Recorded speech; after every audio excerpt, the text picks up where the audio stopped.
What usually comes to mind is what's wrong with me? Am I okay? And so now let's go to the feelings, the being criticized by your mum. So when you think about those, the criticism, like you said, you didn't have memories from childhood, it's more from adulthood. Um, when you think about being criticized in childhood, is there nothing there at all? When I was trying to think back, I could not think of any. I don't have a lot of childhood memories. Okay. And that lashing out that we've just addressed now, was that part of the criticism references or was that something different? I feel like that was just something she just always was angry. So just Okay, something so that's different. not the criticism. Okay, so now let's go to what is the earliest that you can remember of your mum criticizing you, even if it's in adulthood? Um, Maybe sometime in my teenage years. I love Mhm. to sew, I love to bake, and she would say, "Oh, it's so nice, but this should be better. That should be Ah, better." very good. All right. And so just for everybody, just a clarification for everybody, teenage years, we include that in childhood.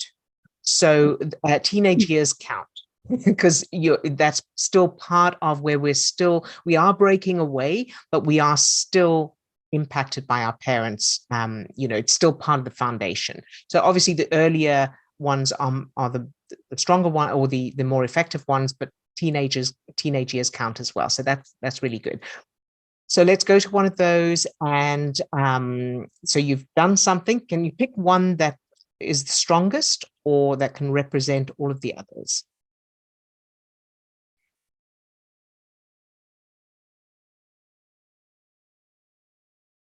I would say, I would say the one that comes to mind is I was more so in adulthood, probably 20s, and she criticized something that I sewed and that I baked. Okay, very good. Mhm. And so let's go with that then. So you've got she criticized something you sewed and you baked. So let's go back to that memory. And can you remember the feelings there? Mhm. Good. And as you are in that memory and you remember those feelings, does anything come to mind from earlier, even if it's not related, and even if it's not necessarily about being criticized, anything at all? And What even I if it's with your mother, Mhm. sorry. what comes up is nothing will make you ever satisfied. And when I think back to childhood, I just know that um I feel like that's how my dad felt with her because she was always fighting with him and criticizing him. Mm, very good. All right. So let's go to you're in a scene with your mother. Your mother's there, your dad's there. They're fighting, she's criticizing him. And that little you is feeling you'll never be satisfied. So there's the hopeless feeling there again. And give that little you magic wand and freeze that whole scene. So everybody's frozen, everything's except for you, everything's frozen. You got that? Good job. All right.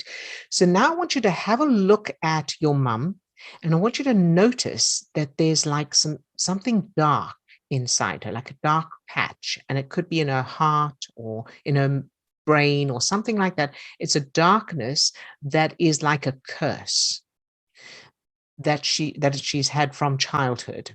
And this is what's caused her to be the way she is. And as you look into that darkness, you can see the little her. You can see a child in the center of that darkness, and that child is frightened.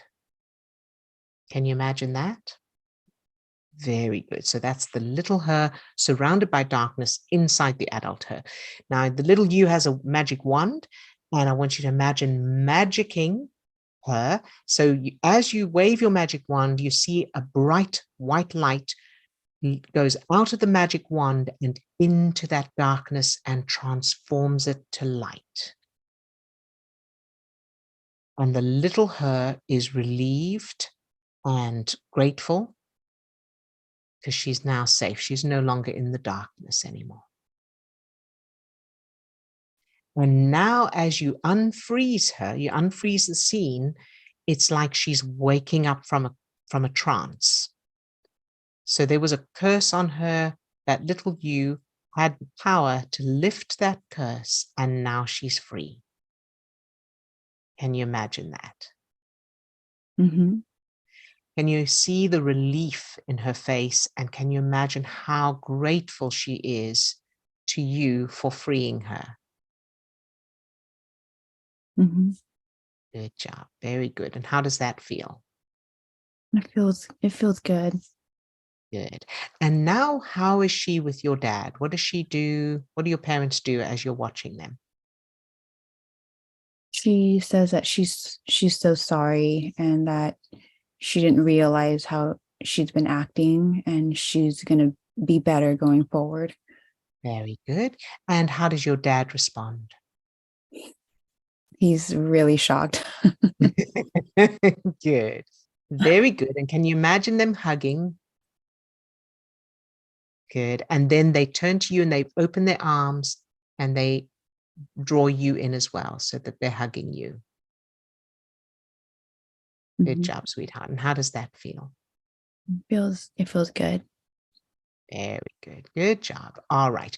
And so now let's go to another scene where that little you has done something. So you've created something, you've made something, you've written something, you've done something, whatever it is, and you're showing your mum, and how does she react? She is bright-eyed and happy and proud and praising me.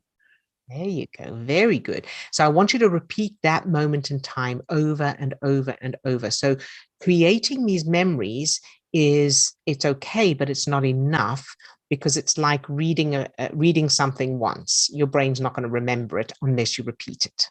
Mhm. And this is the same. So when we create these new memories, as you create a new memory, you need to repeat it over and over, like you would learn a new fact or a new phone number, until your brain has established the neural network for it. And of course, add in the good feelings. So as you play the memory, make sure you're focusing in on how it feels in real time and amp up those feelings. So put in any details, change anything you need to change in order to make those feelings stronger so that your brain is then prioritizing that memory for long-term storage. Does Mhm. that make sense? Yeah. Good. Very, very good. And so you'll practice that over and over. And then now let's go to the one where you're in your 20s and you sewed something and you baked something. And how is that now? Can you imagine those memories differently?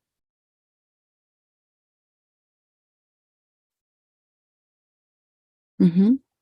I can imagine her just um loving it and um giving me a lot of praise and that's it.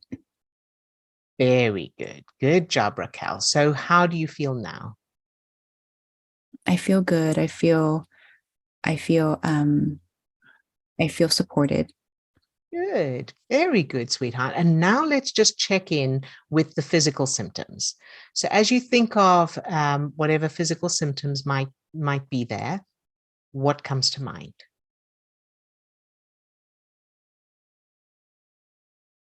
What usually comes to mind is what's wrong with me? Am I okay? Am I okay? Um and so when I think to my symptoms, that still pops up and I feel like it's because I've been practicing that Yep, all the time. that's right. Yes.